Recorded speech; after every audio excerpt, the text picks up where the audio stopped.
Hey everyone! Before we begin today, we'd like to thank our newest patrons, Arden and Emily. Welcome to the team. And now enjoy this week's episode covering Volume 2, Chapters 9 and 10 of Mansfield Park.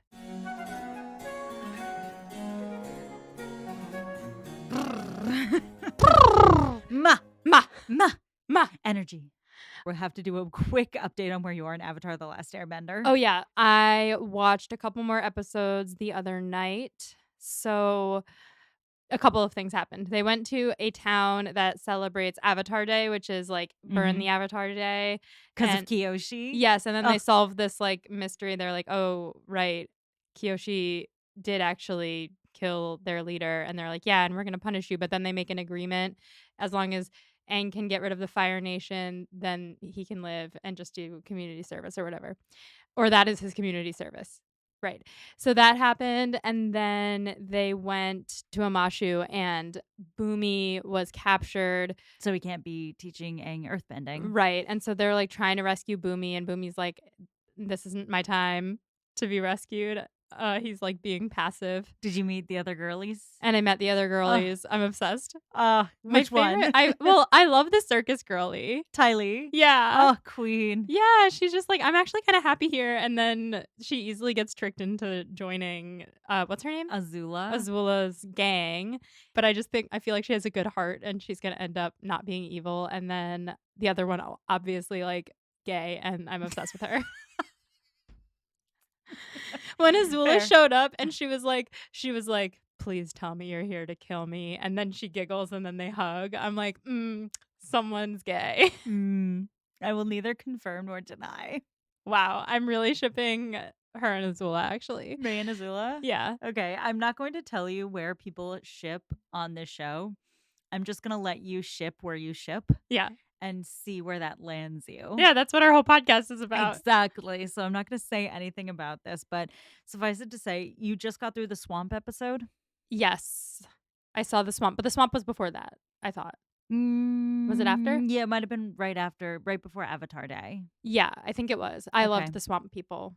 Phenomenal. And also just like a cool episode all around. Really cool. Oh, yeah. We haven't talked about it enough, but Yue, our queen, and poor Sokka. Yeah, Sokka, but also like he's pretty easily distracted from her. I feel like he sees another pretty girl and he's like, ooh. Well, he's 15. He's allowed to think other girls are pretty, but he's definitely still mourning the loss of Yue. Of course he is. And I did love that episode and like what it kind of said about him and his character and his priorities, and the fact that like no matter what, he just wanted to be like, see, the swamp isn't mystical, even when it like literally was mystical. Yeah, that sounds right. Anyway, that's your little Avatar: The Last Airbender update, which is not what this podcast is about. It is instead about Jane Austen. I'm just like slowly pulling you into like participating in all the pop culture. I mean, it's a bit. It's our bit. Yeah. So suffice it to say, this is Becca. This is Molly. We are here to talk about Jane Austen. We are here specifically to talk about Mansfield Park.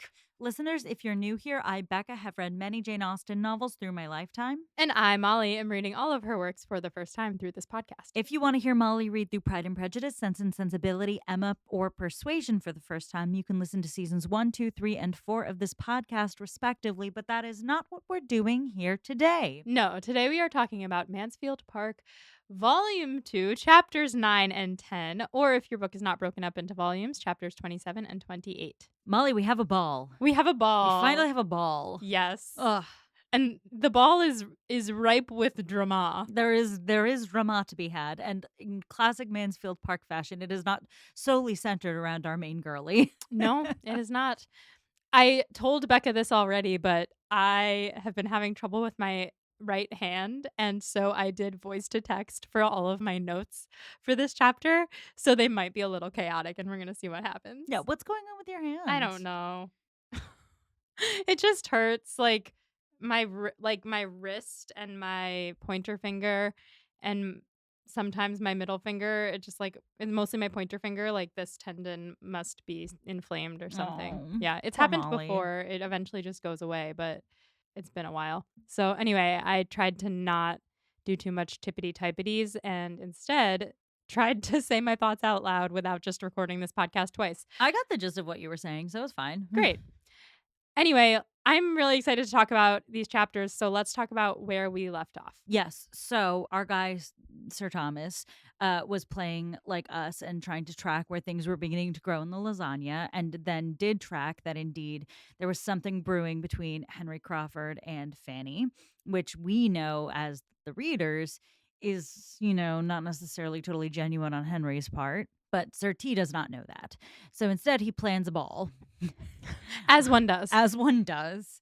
And in preparation for this ball, Mary Crawford has given Fanny a necklace that has made her deeply uncomfortable because it is a necklace that Henry Crawford gave to Mary and Mary gives to Fanny, which smells like something is afoot. Something is afoot. That was a very complicated way to say we're prepping for a ball and there's drama. We're prepping for a ball and there's drama in the form of a necklace. Mm-hmm.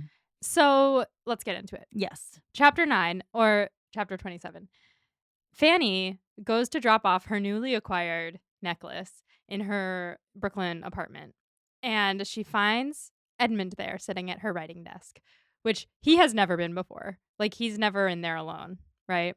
And he had been writing her a letter, but he jumps up and he's like, I'm just going to tell you this in person. I got you a chain for William's Cross. The timing could not be more perfect for this. I mean, perfect for the story. It's not like ideal for Fanny, but she's thrilled. But he says that this is a token of the love of one of her oldest friends, which I think is a knife in her wounds, but she doesn't take it that way. Yeah. Let's unpack it because this is the closest we've gotten to a romantic moment with Edmund, basically since the book started. Yes. He hasn't yet called her beautiful to her face, which he does later. So this is like peak for Fanny. Yes. It is a token of love. These I don't want to call them the crumbs that she's taking from him because I mean, here's the thing. On one hand, he got her a beautiful chain, and as we learn, it is just to her taste. Yes, because he thought of those things. Yes, exactly. But on the other hand, it's not necessarily like a declaration of love because it comes with a lot of agita about Mary Crawford as well. Sure. And he says it is from one of your oldest friends. It's friendship. Friendship. And he hands it to her and kind of just immediately turns to leave. And Fanny's like, wait, I can't even begin to thank you. This is the nicest thing anyone's ever done for me. And he doesn't want her thanks. He's kind of like, if that's all you have to say, I'm going to keep walking. But she's like, no, wait, I wish to consult you. But as she says that, she has also opened up the package that he's handed her, and she stops what she was about to ask him and instead goes into raptures about how beautiful and perfect this chain is. Mm-hmm. And he's like, you should really calm down. Like, do we I don't want to devalue Fanny's feelings here because I'm sure Edmund understands her perfectly and got her a perfect chain for her. At the same time, is it a better gift because it's coming from her crush? 100%. Yeah, that happens. Yeah, what I'm picturing is this is a very simple gold chain, Mm-hmm. perfect for putting a pendant on, right? Yes. And I'm picturing, because we learn later that Mary Crawford's chain is too thick to go through the hole of her pendant. Nice. So I'm picturing that the one that Mary Crawford gave her is like a necklace with like baubles on it that doesn't actually suit a pendant. So I actually have gold chains for pendants generally because I love pendants as like you've seen it. I like a statement pendant. But Yeah. sometimes like there is a really thick, like tubular gold chain. It's like the difference between angel hair pasta and like a bucatini. Mm-hmm. So I'm picturing that Mary Crawford gave Fanny the equivalent of a bucatini chain. Your Italian is showing. The listeners have heard about my Jewish identity. They have not heard that I'm also Italian. Yeah. I think they figured it out when you said that you grew up hearing something is beginning to grow in the lasagna. That's a really good point. That does come from the Italian side of my family. Yeah. Although it's apparently an old-timey TV reference. Yeah. But pasta, you know. Exactly. Anyway, I agree that it is probably not warranting the raptures that she is going into. And Edmund's like, I don't need all of these thanks because I get pleasure from giving you pleasure. which is very sweet and, Yes. you know, Hmm. also, again, like, a gift means so much more when it comes from someone you have a crush on. Getting flowers from your parents is nice. Getting flowers from a guy who likes you, even if they're the same flowers or worse flowers, it's like a bigger deal. Yes, absolutely. So Fanny has hard eyes during this moment, and Edmund is like, "Remember you were about to ask me something?" Like, she's just staring at him, not saying anything, just "Ah," and sorry, that did not read. That would not read. It's an audio medium. Fanny is like, "Oh, right," and she explains what has just happened, that she received a necklace from Mary and now one from Edmund, and Edmund is like, "Oh my god, Miss Crawford did what now?" Like, he's like, "Ooh la la, she's so nice." Yeah. Oh my god. Just like 2 seconds in and he's already just like fawning over Miss Crawford again. Ridiculous.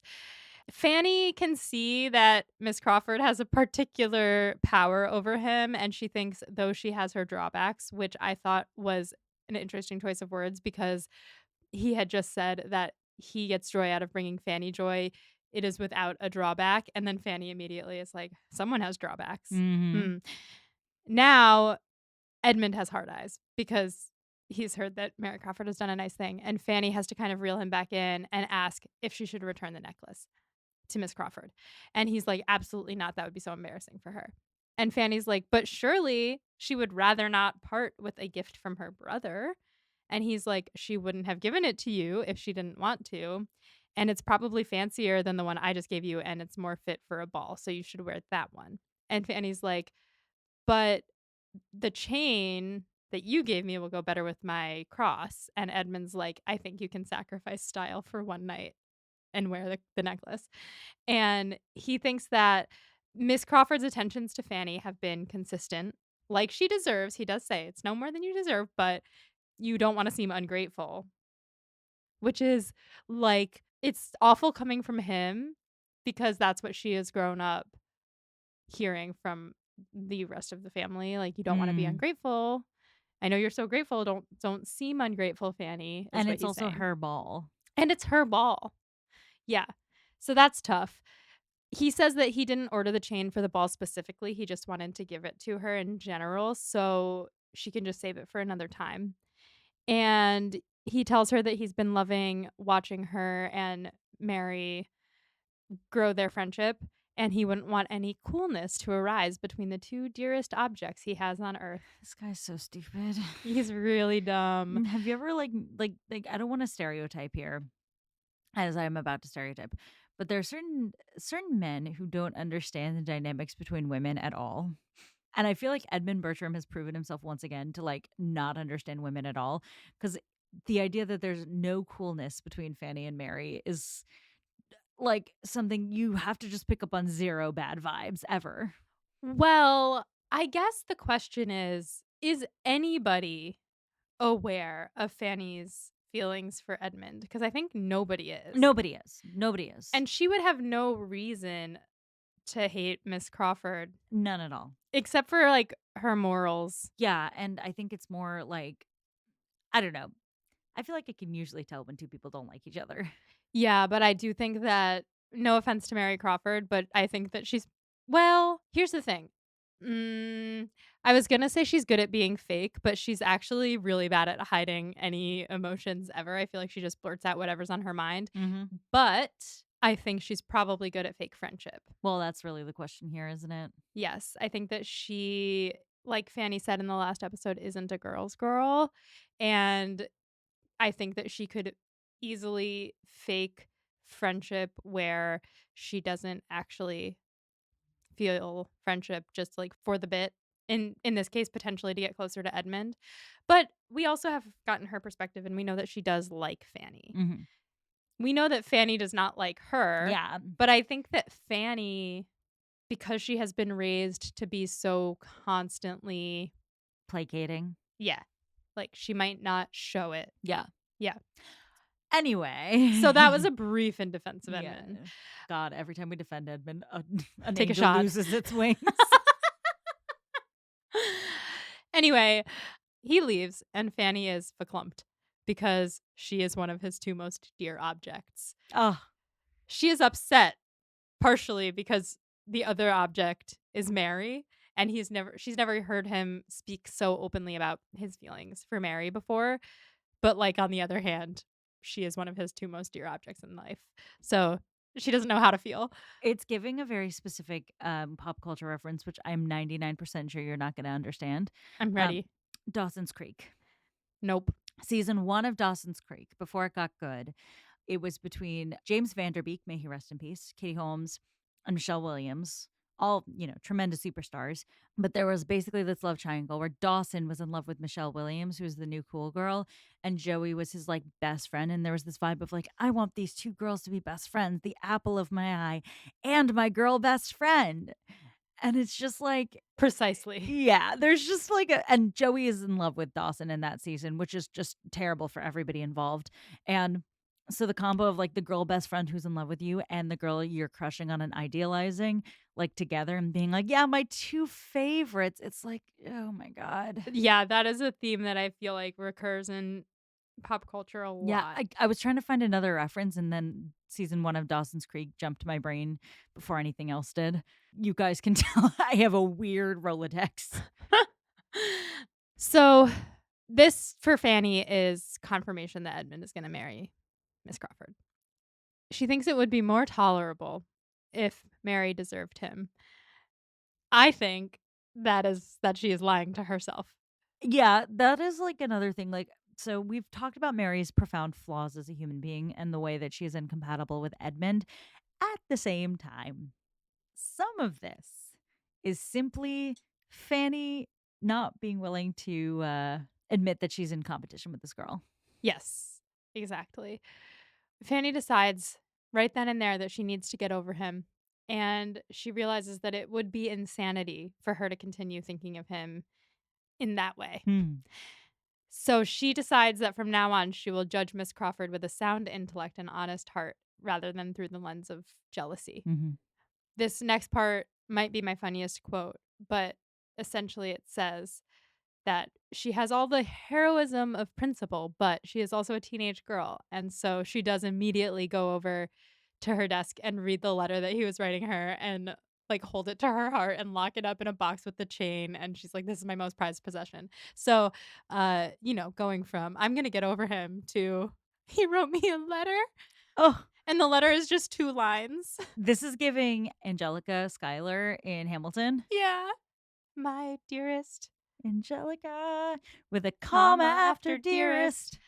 It's just comforting to know that in 200 years, so little has changed because women are still overanalyzing text from men. Yeah. And he did not put a comma after my very dear Fanny. It's my very dear Fanny. It was very dear. It wasn't dearest. It wasn't dearest, but she is his very dear Fanny rather than his dear Fanny, which is Mhm. what that comma would have signified had there been one, like with Angelica. Anyway, he wrote my very dear Fanny and then blah, blah, blah, blah. But this is the only letter she's ever received from him. And it says, 2 lines more prized had never fallen from the pen of the most distinguished author. Never were such characters cut by any other human being. Girl, you just said you were going to get over him. Ugh, she is no chill. No chill. To be fair, though, being a teenage girl and forcing yourself to try to get over a man never works. For sure. Thursday comes, the day of the ball. And it starts with Henry Crawford sending a note to William saying he is leaving for London tomorrow and does he want a ride? And Fanny is happy because the original plan was that William was going to leave tomorrow night rather than tomorrow morning, which would have meant that he had no rest before catching the coach to Portsmouth. So she's like, this is good for him, even though it means I have less time with William. I am happy. Yes. Sir Thomas is pleased also because Henry has invited William also to dine with the Admiral, and this is an advantageous introduction for William. Fanny is also happy, on the other hand, because Henry is leaving. So she's like, yes, William gets to rest and Henry gets to go away. It's really a win-win for Fanny. It really is. With regard to the ball, however, Fanny is much less excited than any other girl would be if a ball were being thrown in her honor. She was not brought up in the trade of coming out. Mm-mm. So she's not used to the idea that everyone's gonna be looking at her, and she is really anxious about the concept of being perceived. She just wants to dance without any extraordinary fatigue. She wants to dance a little bit with Edmund. She wants to avoid Mr. Crawford and Mrs. Norris, and she wants William to enjoy himself. Those are her goals Mhm. for the night. She does not want attention.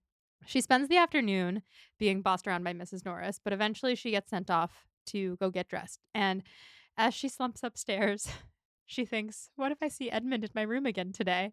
That is the horniest thought Fanny has ever had in her little life. You're so right. What if he's in my little Bushwick loft? She's like, "What if I walk in and he's in there and he's naked?" Ah! She doesn't know what that means yet. No, you're so right. But then she hears his voice and he's like, "Fanny." And he's right there, not in her room, but on the stairwell. And he tells her that she looks exhausted and reprimands her, saying she's been walking too far. And she's like, "I haven't even gone anywhere." And he's like, "Okay, then you've been fatigued indoors, which is worse. You should have gone out." Like, can she win? No. No. So they go upstairs together and she notices that he seems off and he tells her that he has just come from the Grants and she may guess his errand there. Oh, this is like a hard stop moment for our girl. Fanny thinks that he has proposed and she almost falls down the stairs. Yeah, she really does. But he says that it was to engage her for the first two dances and that makes Fanny relax a little. Mhm. And then she learns that Mary said yes to the first two dances, but that will be the last time she will ever dance Mhm. with Edmund Bertram. She says she has never danced with a clergyman and she never will. And he thinks that she isn't serious, but I think he's making excuses for her again. I think she's dead serious. So you think that Mary Crawford what do you think Mary Crawford's doing with these words right here? I didn't actually examine it. She is definitely trying to make him not want to be a clergyman. She's trying to like bait and switch him, like tempt him. She's almost trying to give him an ultimatum. Yeah, exactly. Yeah, of like me or the beloved church, me or Jesus, You're so right. basically. Yeah. And if he chooses to be a clergyman, then she will not dance with him. Yeah, and it's hard to tell whether or not she's kidding here or if she's serious. If she's kidding, it's mean. Yeah, it is mean. Like this poor guy. Yeah, it's very mean. And what does it do to Edmund in this moment, really? Well, I don't think it makes him doubt his convictions. Which convictions? Well, I hadn't considered that he would leave the church for her. So, in my mind, it makes him worry that she won't marry him. Yeah, what I see in this moment, and what we can go through it beat by beat, is I see it gives him like a moment of lucidity about her. Mhm. And it like reminds him for a second of her flaws Yes. in like a very serious way because either she's joking and cruel or she's given him an ultimatum he can't accept. Yeah. So there's a moment where he's like, I'm not blind to who she is, but like I don't know what to do with this. I don't think I can marry her if she's like this. Right. So he kind of throws him for a loop Mhm. and makes him think to himself, "Oh my god, like who is this woman and why is she talking to me like this?" Right. And Fanny says that it's an effective education and Edmund's like, "Yeah, let's pin it on her aunt and uncle." Yeah, Like, basically she's like she wasn't raised properly mhm. and this is how she sees the church and this is how she thinks it's okay to conduct herself. But I feel like that gives her an out. Like that's giving an excuse. In my mind, like, Fanny thinks that that's she's not trying to contradict what he's saying. She's just saying that, like, that's a fact, and he, I think, takes it and is like, "Yeah, it's not her. It's her aunt and uncle." Well, this is and it goes to something Fanny even says at the end of the conversation, which is like if she keeps talking to him about this, he'll talk himself out of seeing her flaws again, which is what Mhm. he consistently does through the book is like uses Fanny as a sounding board to ultimately draw himself back to the conclusion that he's in love with her Right. and that she's actually fine. Right, and where they are right now, when they end their conversation, Fanny feels like, "Great." He is not feeling it with Mary Crawford right now, Yeah. and I'm glad that this conversation ended where it did because I know that he would've ended up back in. Yeah, Yeah. exactly. He would have like gone right back around the bend. But she also at some point during this conversation, Fanny says, "Be careful how you talk to me about this because you might say something you regret." We have all been in this position. Yes. where your friend is talking about their significant other. You do not like that significant other. And you're like, I'm going to tread really carefully here Mhm. because I don't want to tell you dump him. And if I do tell you that and you don't dump him, then it's awkward. Yeah. But yeah. Yeah, and Fanny would not want to be responsible for anything bad happening to Edmund. Also, imagine if she said talked shit about Mary Crawford and then he ended up married to her. Right. It just bad all around. And when she says that, he takes her hand and kisses it, and the quote says, "With almost as much warmth as if it had been Miss Crawford's." And he says when he does that, he says that he's never going to say something that he regrets because he thinks that it doesn't matter because we're not gonna get married anyway at this point. Mhm, There's no chance for me to need to regret anything that I'm saying right now. mhm. So this conversation ends with, like, he's in a bad place with Mary. And Fanny, Fanny is very happy. yeah, she's doing her little dance of Yeah. Before he leaves, though, he says that even if that time should come, meaning, like, even if they do get married and Mary improves, he will never be ashamed of his scruples that he has had early on in their relationship.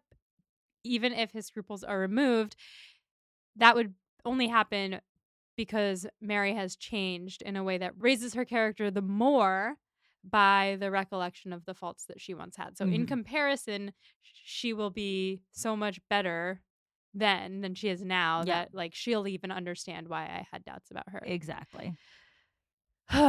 He also says that Fanny's the only person he would ever say this to, which is tough. I just love that you're a girl who can like listen. Yeah, you're just a one of the guys. You're just like you're not like other You're my girls. best friend. Oh my god. Um, It's giving such early Taylor Swift, it's painful. yes. He says that she can attest that he has never been blinded by love because he has always talked openly about his scruples to her. But the thing is that you're right. At the end of all of his other conversations with her, he has just bounced off ideas until he's made excuses for Mary Crawford and gotten back to being in love with her. Yeah, basically in these moments he's using Fanny as a sounding board to kind of like get to the result he wants in his Mhm. head. And Fanny has such similar morals to him that she can kind of like give him like he can do the talk back and forth with her until she agrees with him. Yeah. And then once she agrees with him, he's like, great, I'm of sound mind because Fanny has put me at ease. Right. And it's actually a moment of growth for Fanny that she's like, let's not talk about this anymore. I'm going to let Yes. you stew in this. She's had a couple of moments of growth in these chapters. She's a woman now. She's come out. But Not in the way you wish, not in but the way yes. I wish. But I have to say that, like, I don't agree with Edmund that he's not blinded by love.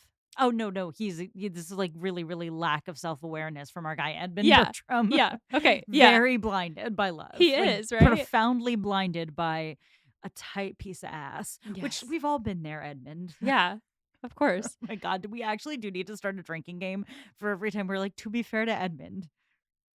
And then we have to like pause, We have to pause. suck up our breath, and be like, Yeah. But we wouldn't get that drunk on that drinking game because we aren't fair to Edmund it's a that light often. glass of wine per episode. Yeah. Exactly.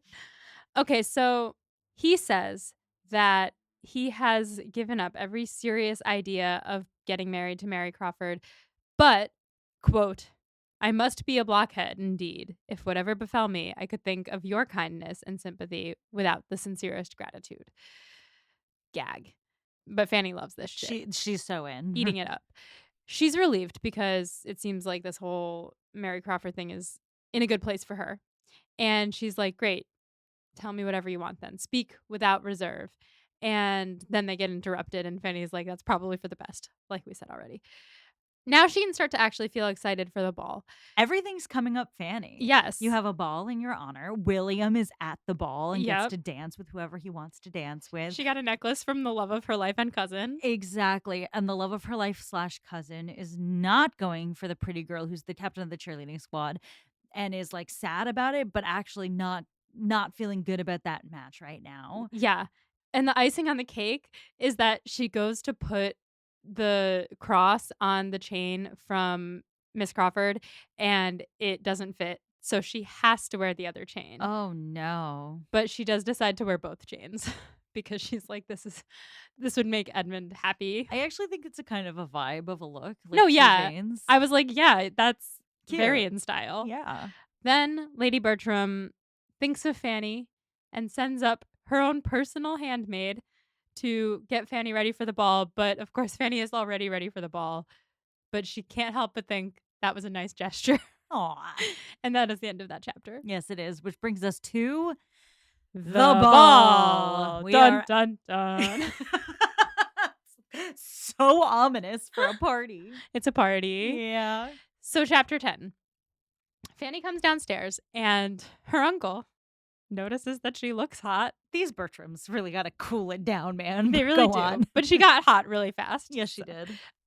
all he says to her is that her dress looks very nice. But then when she leaves the room, he starts talking about how beautiful she is. And Lady Bertram is like, well, of course she looks beautiful. I sent Mrs. Chapman up to her. So she is taking credit for Fanny's beauty, even though Mrs. Chapman did not help. Mm-hmm. And Mrs. Norris is like, well, of course she looks beautiful. We've raised her so well, and she was brought up with all the advantages that you and I, Sir Thomas, could have provided to her. Yeah, we made her boobs ourselves. Yeah. You're welcome, universe. So they all sit down, I think, to dinner. Is what I think. Yeah, there's a dinner, Okay. basically. And Sir Thomas doesn't say anything more, but he does notice the men at the table looking at Fanny. And this makes him think that once the ladies withdraw, he will be able to talk about the subject of Fanny's beauty with a bit more success. The men at the table being Henry Crawford and Edmund. I believe so. But Mm. no, the Crawfords haven't arrived. They haven't arrived yet. So is the men just Edmund? I think so. Oh God. Okay, so anyway, Fanny can tell that people are looking at her, and the fact that she is aware of her own beauty makes her glow a little bit more and makes her even more beautiful. When Fanny leaves the room, Edmund holds the door open for her, and he tells her that she must dance with him. Any dance except the first two. And this is the happiest Fanny has ever been. She's getting crumbs and she's feeling great. She's like, I love balls. Yes, this is perfect. And like, I love this for Fanny. Yes, she's hot. People are noticing. She's vibing. She's having a good time. Yeah. She's a woman. Yeah, I just don't want it to all crash down around her. Jesus Christ. Well, I worry. You worry? I worry. You worry because there's still half a book left? Yeah. Yeah. So, because she's gotten these crumbs from Edmund, she is able to pass the next half hour without caring about how annoying Mrs. Norris and Lady Bertram are being. Then the gentlemen come and join them, and soon they start expecting carriages to arrive. And everyone is very cheerful, and Fanny knows that Edmund must be forcing his cheer a little because of, the fact that she knows what's actually going through his head, but it seems like he is being successful in his cheeriness. And then the carriages start arriving, and Fanny gets anxious again because suddenly she is surrounded by strangers and she's getting introduced to a lot of people, and her little introverted self is like, this isn't fun anymore. I want to go back to my room. But then the Grants and the Crawfords arrive, and everyone starts to grow more comfortable, and Fanny starts to grow more comfortable. She's able to draw back a little bit from the toils of civility and be kind of an observer as she usually is. And she would be perfectly happy if she could avoid looking at Mary Crawford, but she cannot because there she is. And surprise, surprise, she looks so gorgeous. She's stunning. Yeah. But suddenly, Henry is in front of her, and he has engaged her for the first two dances. Oh boy. And I'm picturing like that scene in Pride and Prejudice where Darcy's like, will you dance with me? And she's like, yes. And then he walks away and she's like, what did I just say? Basically, yes. Although we have to remember that our guy Fitzwilliam Darcy, human disaster, no riz. Yes. And just walks up immediately. Have the first two dances? Yes. What?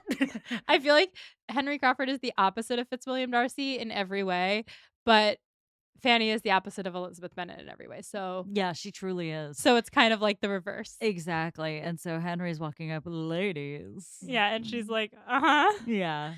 Darling, can I engage you for the first two dances? And she just goes, That would be very nice, thank you. Yeah, she also said she didn't have if it weren't for him, she would not have anybody else to dance with, Yes. which we d not very self-aware, Fanny. It is your ball. She doesn't know that she looks hot. Yeah, well, she started to at dinner when she was, like, with her Yes. family. She's like, "Ooh," so my family, when we hang out together on, like, a long weekend or something, we like to do, like, a little, like, cheese and cracker situation. We open a bottle of wine, and then we do a nice dinner that we cook together. It's, like, a lovely experience, and sometimes on those nights, like, if I've been out, like, swimming in the lake and, like, all that, and I, like, get dressed up, I'm like, "Ooh, I look cute right now, feeling myself, glass of wine."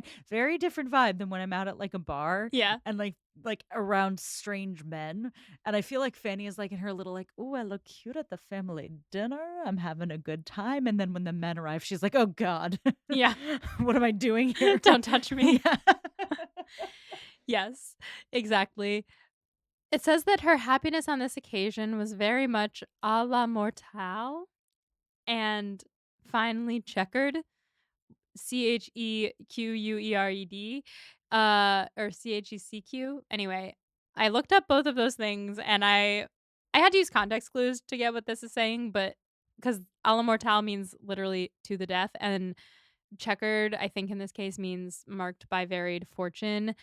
So I I think it's just bittersweet, like a grain yeah. of salt with her Okay, yeah, yeah, yeah. happiness. Because essentially she's happy to have a partner because, like we said, she thought nobody else would ask her and she didn't wanna have to scramble for one. But at the same time, she didn't like the vibes when he asked her. There was, like, a pointedness to it that she didn't like, and he looked at her necklace and smiled, and so she's like, "Oh, no, he knows that this is the necklace," and that was her kind of worst nightmare when she took it. This is one of those moments where Jane Austen gives us a peek at the sexuality of the whole situation because what we're seeing here is that Henry Crawford is offering her his hand to dance, and he's doing a boob check. Exactly. And that's where his mark is on her, and his little smile is, "Hmm, I'm right by your boobs." Wow. And she's like, "No, I only want Edmund, my cousin, by my boobs." God.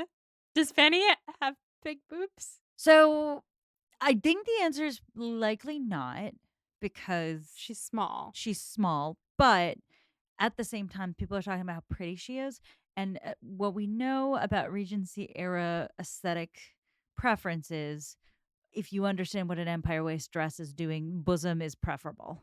Yes. So, to the extent she has any bosoms, they I mean, if are she has any, they're being June is busting out all pushed over. right up to the Yeah, top. June is Yeah. busting out all over. Wow. Wow. Yeah. So she's embarrassed by this whole scenario, but then she's more embarrassed because she thinks that he's watching her be embarrassed. And the whole interaction is just like sending her up the wall. So she is very relieved when he walks away. But then she's like, okay, you know what? This is good because I needed a partner to dance with. As everyone's going into the ballroom, she finds herself next to Mary. And Mary also does a boob check Mhm. and clocks the necklace. And Fanny explains the whole story because obviously she's wearing two.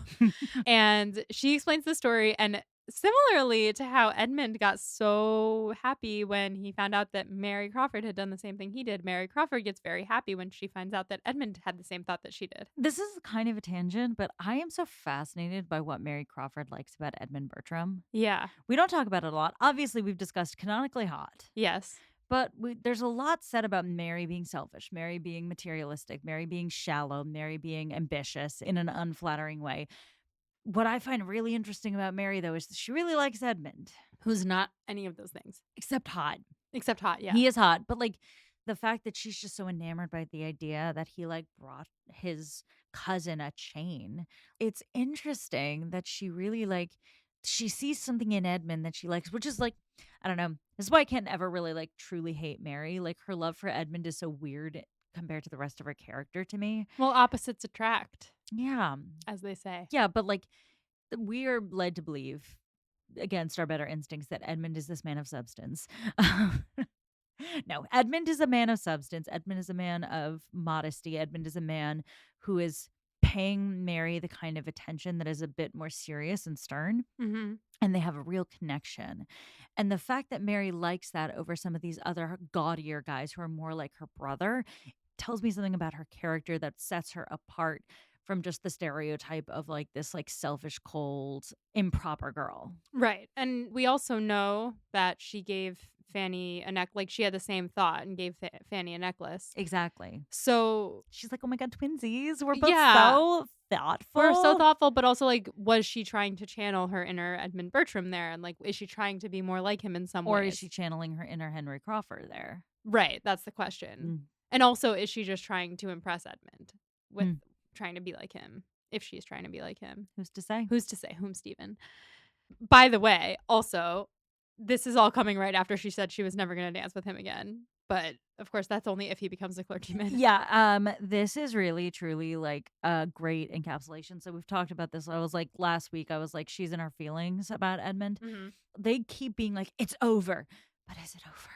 It's over, but is it over? Yeah. They're like that Katy Perry song. I can't think You're of another. hot and you're cold. Yeah, You're exactly. yes and you're no. Yeah, Like exactly. the two of them are just kind of like that couple that like keeps having drama over nothing with each other, but also over a lot with each other. But like they act like it's nothing, but then it's a lot. You know what I mean? Hmm. So Miss Crawford then looks around like she wants to go compliment Edmund on it, on his thoughtfulness to his face, but he's not around. And then Mrs. Grant takes the two of them into the ballroom.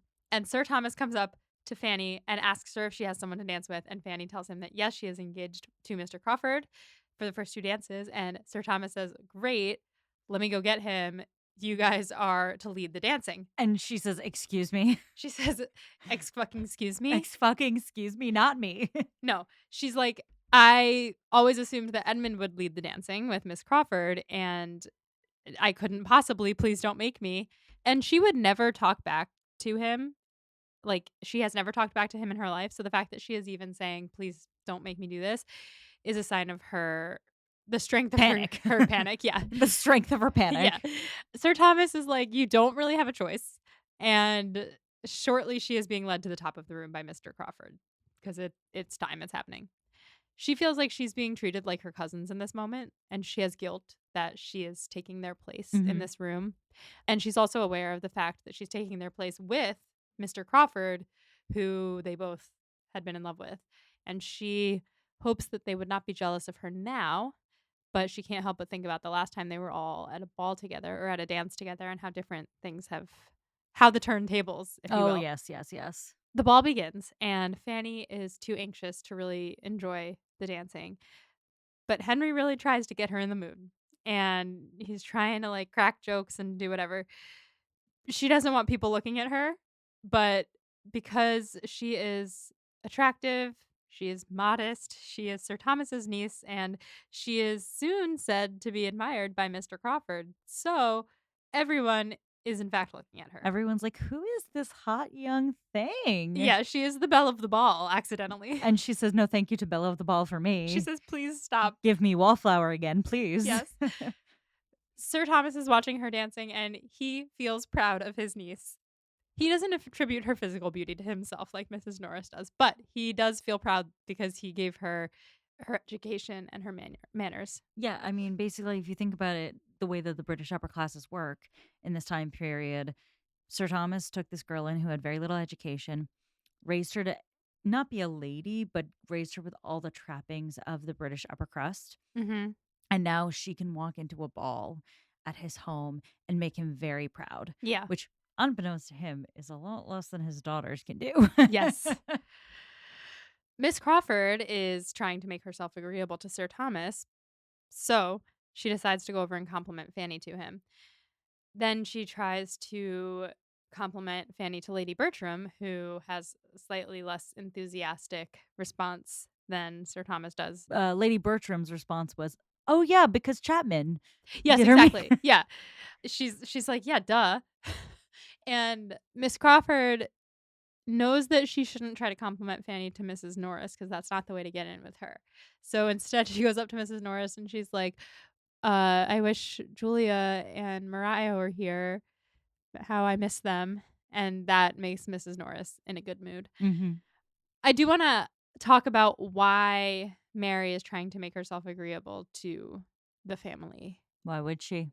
Well, does she feel like she's succeeded in getting Edmund to reconsider his convictions Well, or there's like a grander societal reason to do it, which is that Sir Thomas is a baronet, sure. and it's good for him to have a good impression of her. He's a good connection to have. Yeah. And then there is just the two of them are courting and they're not courting just Right. constantly. Yeah. So she does want him to have a good impression of her in case things do Just in work out. case. Yeah. Yeah. Mm. Yes. The only person that she does not succeed in pleasing with her flattery of Fanny is Fanny herself.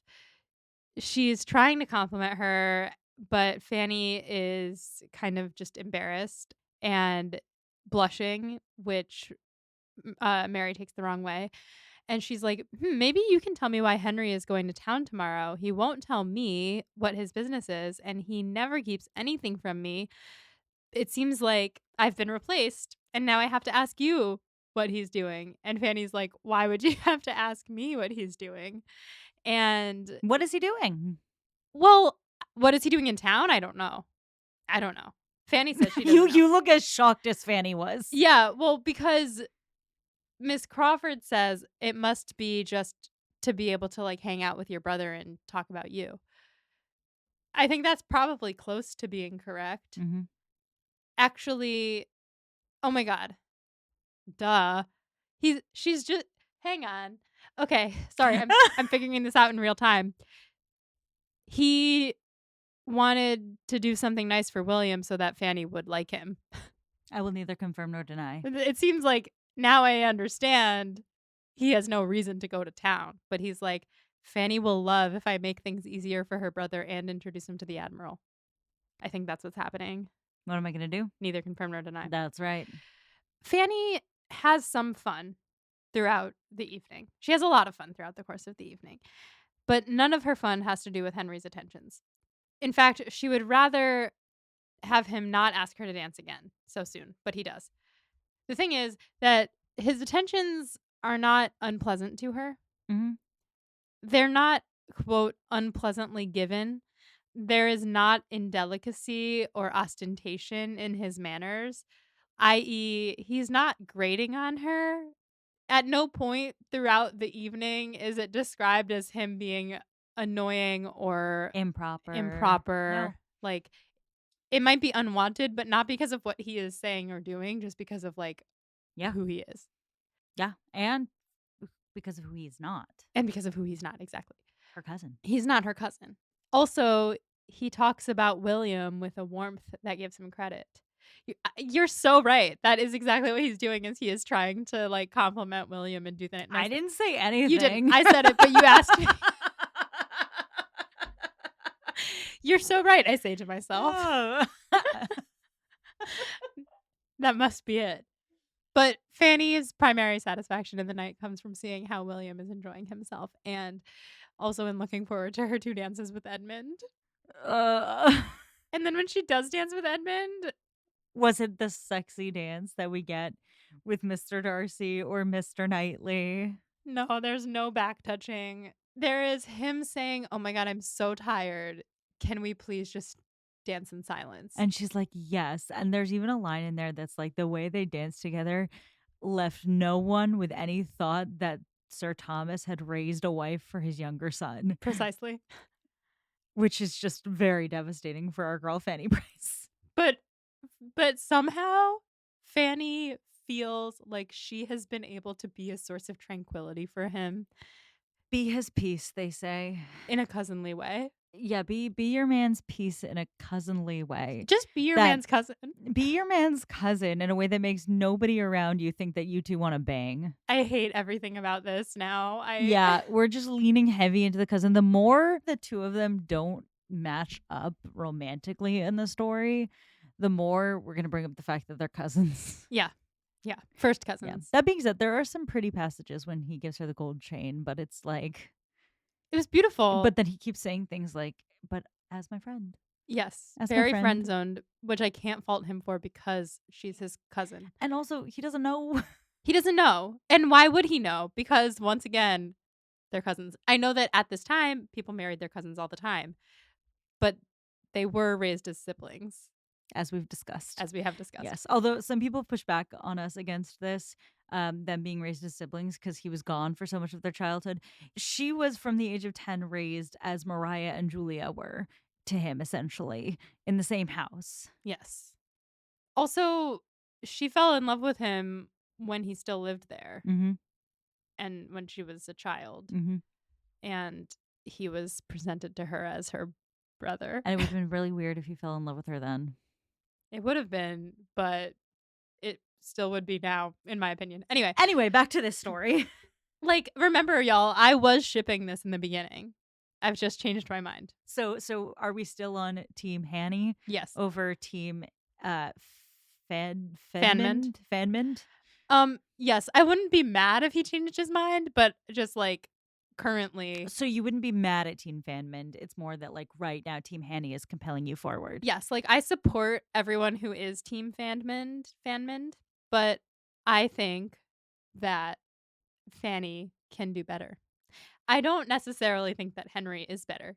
So we're just Team Fanny. Team, like, she doesn't need to end up with a man. Team Fanny and Mary. Yeah. Yeah. Pragmatically, I want. Pragmatically. Is that the wrong word? Well, pragmatically means what's the practical Yeah. match for her? I think that it would honestly be Henry Interesting. because he's very wealthy. Super wealthy, elevates her status, gives her good connections to London. But Yeah. also, practically, She would be a really good curate's wife. he's going to be a rector. Oh. So She'd he's be a really good rector's wife. yes. So laying out where we're at right now, Henry is the richer choice for sure. She would be much wealthier with Henry than she would be with Edmund. She would be much happier with Edmund than she would be with Henry. Henry has not yet proven himself to be a good man. Yes. So, I mean, like, there's a couple things. Like, we can balance the scales just going off the facts of what's happened in the book so far. The behavior with Mariah and Julia was bad behavior and actually seriously endangered Mariah's reputation. Yes. That is really what holds Fanny back from Henry as a general matter. Yeah. And it's complicated for her because she's like, that's the kind of man who would be a bad husband, a bad guy. But I don't want to tell anybody about it because, as you remember, Mariah was what? Engaged. And people didn't notice. And it would be really bad if they did notice or for her to tell on Mariah in that circumstance. Yeah. At the same time, Henry has, since he came back to Mansfield Park, proven to be a very pleasant companion and, more importantly, has shown great affection for her brother, who is to Fanny the most important person in her life, even more so than her cousin crush. Yeah. So that's where Henry lies. He pragmatically, that's why Sir Thomas is into this match. Pragmatically, what a find for little Fanny Price from Portsmouth. But there are risks to having a husband like that. But then what are the pros and cons of Edmund? Pros of Edmund is that it's proper. It seems right by the standards. They liked cousin marrying in that time. It's Jane Austen. The cousins will marry. Yes. And he might not be a wealthy match, but he is certainly a secure match. What's bad about Edmund as a match right now is that Edmund has not shown any reason why he would want to be matched with her other than in respecting her as a person. He's in Right. love with somebody else. Yeah, exactly. And his family has shown a desperate pattern of undervaluing Fanny, including in some instances Edmund himself. And the morals that he's like sort of forced upon her are ones that he's sort of like playing fast and loose with himself. So Henry and Edmund are both, quote, suitors right now in Fanny's situation. One is one she wants desperately. The other is chasing her without her desire to reciprocate. But the one that she wants desperately has no interest. No, he's in love with somebody else. Yeah. And hasn't even considered marrying her. Yeah. So that is like the balancing act we have here. Pragmatically, romantically, we know where her heart lies. Romantically, we read this book and we're like, well, pragmatically, it's a tougher call because Henry is the more economic match, but he's also the riskier match of the two. And he's also not serious about it at this time. That we know of, yeah. That we know of, yeah. So, Edmund and Fanny have danced. Edmund is not having fun at this party. He and Miss Crawford fought again. Being in a dramatic fight with your significant other at a party. The worst. Drama. The worst. Fanny had seen enough of their fight to be tolerably satisfied. And she feels bad that she's happy that Edmund is suffering, but also she cannot help it. I once again invoke Taylor circa like 2008. Yeah. Like, this is so You Belong With Me, Teardrops on My Guitar coded. Oh my god, teardrops on my guitar, Oh yeah. my It's God. perfect. After she dances with Edmund, she feels like, "All right, I'm done with dancing, I'm tired." And Sir Thomas sees her struggling and tells her to sit down. So at this point, Henry Crawford also sits down. William comes over to her and is like, "Oh my god, why are you so tired? It's so early." And Sir Thomas is like, "It's 3 AM." And Fanny doesn't go out. What was your reaction when you read that it was 3 a.m.? I was like, "Wait, this makes a lot of sense," because I'm always, like, imagining that it's 8 PM at these parties, but they rage, and I feel like in every filmed adaptation that we've seen of, like, Pride and Prejudice, for example, the Bennets are always, like, rolling home as the sun goes up, and that makes a lot of sense now that the parties just go until whenever. I guess so, yeah. Yeah. I thought that was great. I love that, and I love that Fanny made it till 3. Good for her. Yeah. I certainly couldn't. No, never. Couldn't be me. No. I reigned in the new year this year in my bed because, hear me out, I was in California, so I was 3 hours behind. And when it hit midnight, it felt like 3 in the morning. And Mike and I were like desperately trying to stay awake. So we were like looking at our phone, like 3, 2, 1. And then we put down the phone and just went to Yeah. sleep. Incredible. Yeah. William is like, "Okay, if you're really tired, you shouldn't get up early tomorrow to send me off." Mind you, early is he is leaving at 9:30, which is pretty reasonable time to get Well, up. she wants to get up for breakfast, which is a whole do. Sure, sure, sure, sure. So, Sir Thomas is like, "Obviously, she's not getting up to see you off, like, you're leaving at 9:30." And Fanny's like, "No, I must get up to have breakfast with William." And this is the second time she has talked back to Sir Mhm. Thomas. Not I mean, talked back. She's, like, stood up for herself. Oh, yes. And eventually, Sir Thomas says, "Okay, fine. Do what you want." And Fanny's like, "Yes." And Henry says, "You know what? Yeah, I am coming at 9:30 and I'll be right on time because I don't have a kind sister getting up for me. I'm gonna be all by myself. Oh, I'm just a baby. I'm just a baby. I'm gonna be having breakfast all by myself." And Sir Thomas is like, "Oh, you should have breakfast with us." And Fanny's like, "God damn it. Just wanted to have a morning alone with my brother. Before he goes off to sea. And now Henry Crawford's gonna be there." But meanwhile, Sir Thomas is like, "I've done it. I've secured her another day with her man." Like, he thinks that He thinks he is like a little matchmaker. This is really great in the context of like what he said last chapter, which is like it would be so little and so gauche for him to be pushing this match. And here he is being like, yeah, that's why our meme today was the the now kiss. now kiss dogs. Yeah. He thinks that the speed with which Henry accepted his offer of breakfast means that he's in love. Mhm. And he's like, "This is my doing." I'm such a good matchmaker. He's like, "I'm Emma Woodhouse, you guys." Guys. Guys. Yes. So shortly after this, Sir Thomas advises Fanny to go to bed. And she leaves, but she gets to the doorway and she turns and she looks over the ball, quote, "like the lady of Branksholme Hall, one moment and no more." Like, she stops in the doorway and looks over, and I can't find anything about Branksholme Hall, but there is like an essay on Fanny surveying the scene like the lady of Branksholme Hall, which I couldn't read because spoilers, but Mhm. essentially she takes a moment to feel like the lady of the hour and look at this ball that is for her, is what I read into that.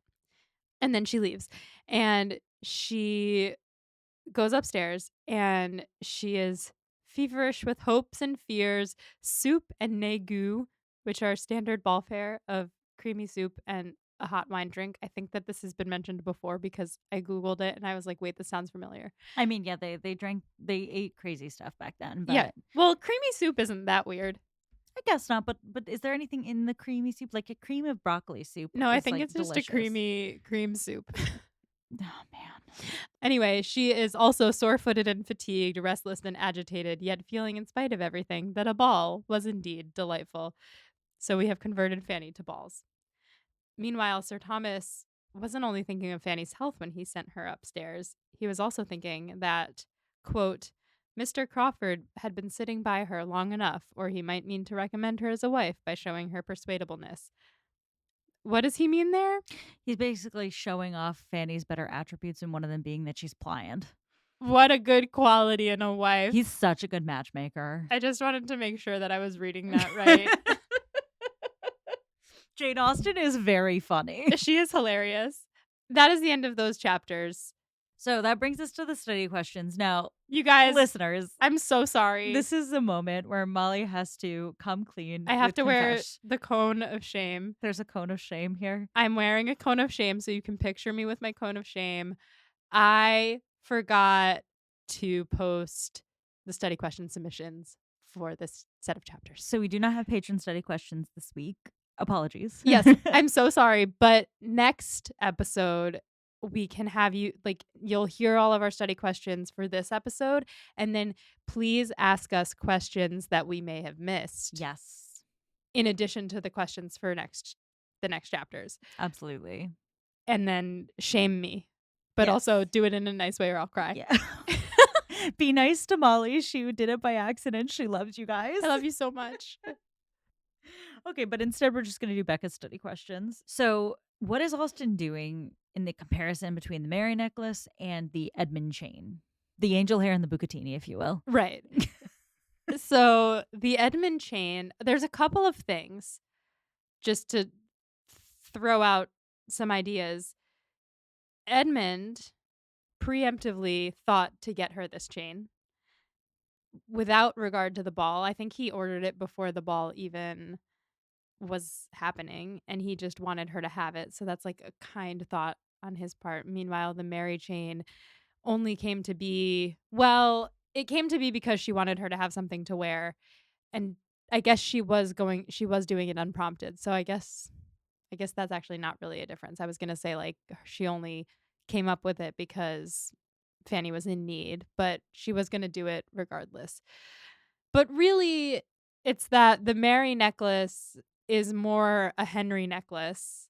Whether or not the directive came from Henry to give it to Fanny, though I kind of feel like it did at this point because he clocked it and didn't say anything. I feel like it came entirely from him because he was like, Fanny needs this necklace and we want to endear ourselves to her. Okay, so yeah, the Mary necklace is really a Henry necklace, and the Edmund necklace is an Edmund necklace, and the Edmund necklace fits the hole, but Giggity. I'm so sorry, everybody. but the Mary necklace does not, and she ends up having to wear both necklaces to have both men next to her heart or next to her boobs, and Yeah, one of them clocks it because and it's next to her is boobs. next to her boobs, and Edmund actually didn't say anything about her necklaces. Well, he wouldn't have been staring at her boobs. He's a gentleman. And her cousin. But anyway, yeah, just like it just pits the two men against each other, really. Yeah, and it truly, like, each necklace that embodies the man itself. Yeah, like the Mary necklace, which is the Henry necklace, is Gaudy, expensive, doesn't fit, and is uneasily taken. right. The Edmund one is simple, so to her taste, makes her happy, and fits perfectly with her cross. And it was a gift that was purchased just for her, and it wasn't regifted. There's no games about it. It just comes to her as a token of affection. Mm-hmm. Just placing that there. Mm-hmm. A token of affection from one of her oldest friends. Cousin friend. Yes. But taking cousin out of it, if he wasn't her cousin, I would actually be really shipping it. So I guess I want to just say that. Yeah, like pull the cousin out of it for a second with Edmund. Once again, everyone take a drink. We're going to be fair to Edmund Bertram for a second. Pull the cousin out of it, and just like the idea that there's a friend of hers who doesn't necessarily see her in a romantic life, but has given her a gift that she feels so suits her. Yeah. I think that if he were just her good friend, like, Mhm. just her best friend, That moment have worked for you. yes, and he would be so much dumber because there would be no excuses for him not knowing that she's in love with him. Yeah. I'm not saying that men and women can't be platonic best friends. I have many close male friends, but I'm Yeah. saying that in this case. One of my dearest friends on this earth is a straight man. We're Mhm. very close. I'm very close to his wife too. And I'm going to tell you this, he has never given me a necklace, and I would feel very weird if he did. Yeah, exactly. Yeah, that's a good point. That's a good point.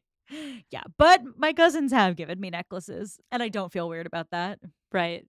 I guess, yeah, the gifting of the necklace is quite romantic. It's Thoughtful, thoughtful. and it's sweet, and it's so suited to Fanny. And he thought of her tastes and he ordered it just He because. knew she had a cross without a chain, and he ordered her a chain, much like the horse. What is going on with this man? I'm just stressed. Consensus Edmund Bertram is stressing you out. Yeah. Yeah. Okay.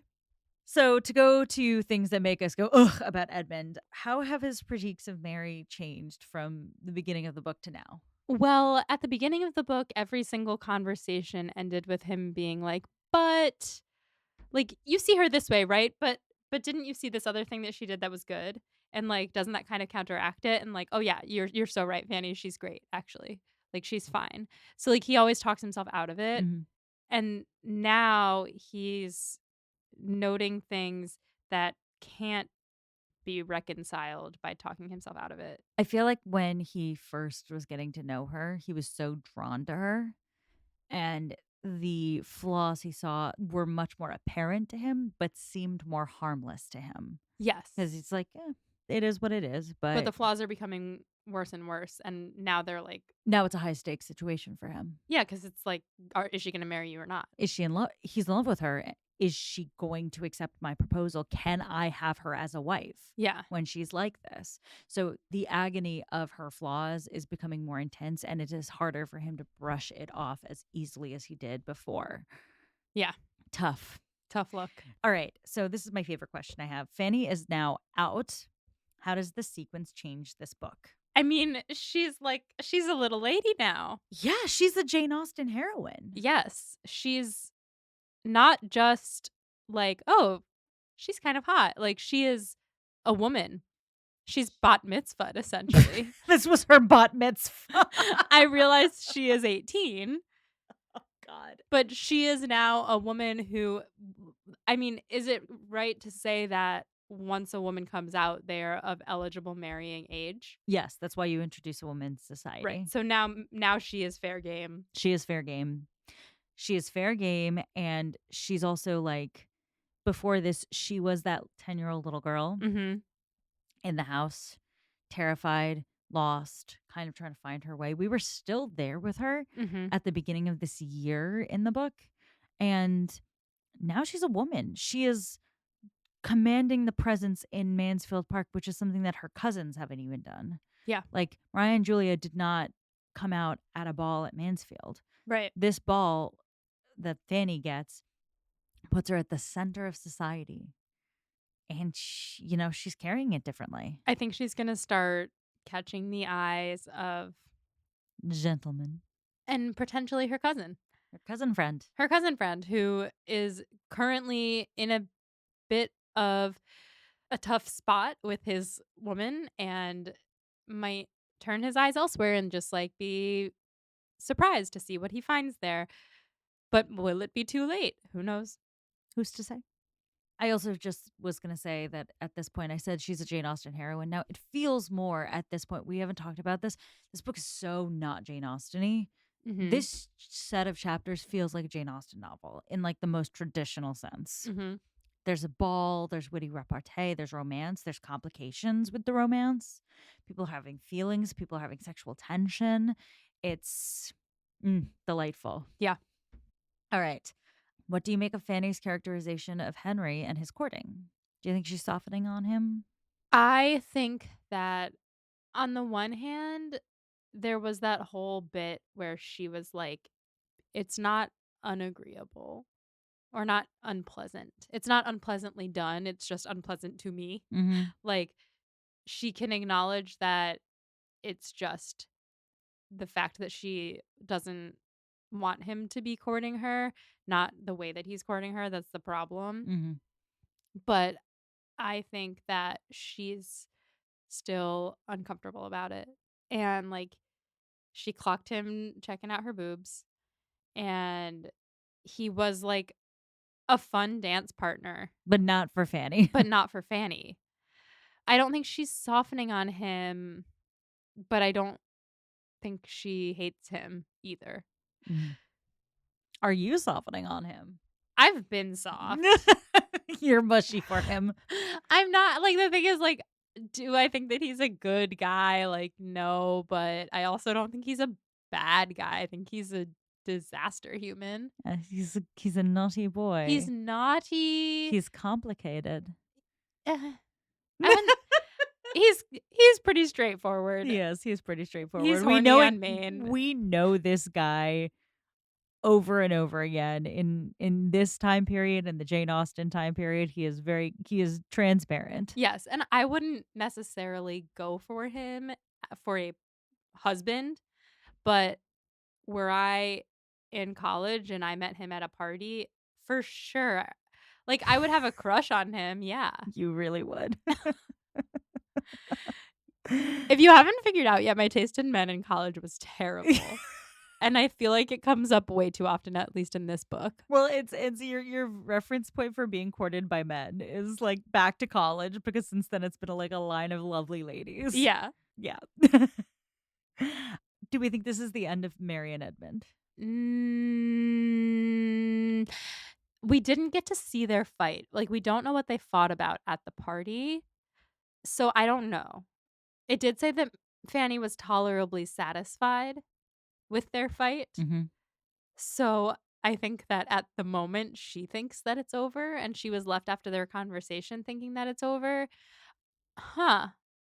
I suppose all of the signs do actually point to it being over because, like, from Fanny's perspective, she was like, don't keep talking or you'll talk yourself into liking her again. And he did say that he had given up all hope, all reasonable hope of marrying her. But it still seemed like he was holding out for a little threat, Unreasonable hope. a little unreasonable hope, yeah. And also Mary was so happy when she found out that he had gotten Fanny a chain. So there was still, like, they were still interested in what the other person was doing, but they did fight at the ball. So now I'm looking back at the whole thing in another light and wondering if it's over. Um, I don't think it's gonna be over until he proposes and is rejected. And I don't know if that's what happened tonight. And I wonder if we might get a flashback or like a here's what happened. Here's what you missed on Glee. Here's what you missed on Glee. Yeah. All right, we'll leave it at that. Funniest quote? I thought this part was funny. It is just after Fanny has been like, I'm going to get over Edmund. I'm going to be so rational. It's going to be great.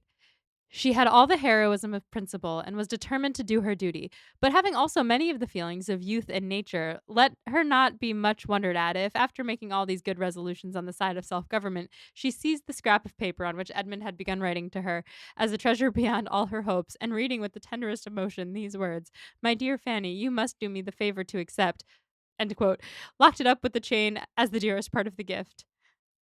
I just thought it was funny. Oh my god, yeah, because Fanny is, at the end of the day, a teenage girl She's a with a teenage big girl. ol' crush on her cousin.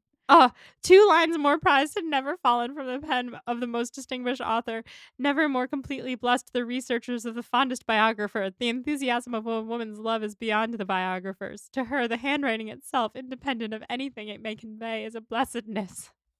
Disgusting. Horny on Maine. Yeah. Questions moving forward? Is it the end of Mary and Edmund, or is he gonna still propose? What will come of this car ride with Henry and William? What will he say to William? Will he ask for William's permission to marry? I don't know. I don't think they're there yet. That would be weird. Yeah, I think those are my two major questions. Who wins the chapters? Fanny. Yeah, definitely Fanny this time. Yeah, she came out. Her cousin crush is fighting with his girl. Yep. She came out in society and was super pretty. She got to wear the actual chain she wanted to the ball. She Yeah. stayed out all night partying and got to stay out all night partying with her brother.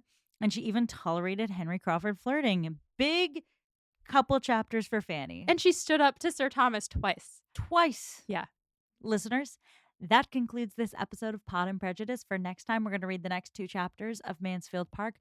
It'll be volume the second, chapters 11 and 12. Or if your book is not volumed, it'll be chapters 29 and 30. Molly, you excited? Can't wait. Well, then until next time, stay proper. And wear 2 necklaces. Wear a necklace from each of your suitors. Yeah, do it. It's stylish.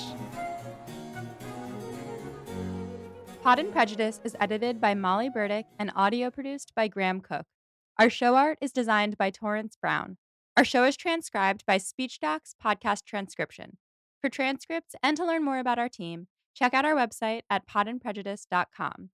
To keep up with the show, you can follow us on social media at Pod and Prejudice. If you love what you hear, check out our Patreon to see how you can support us, buy some merch at podandprejudice.dashery.com, or just drop us a rating and a review wherever you get your podcasts. Stay proper.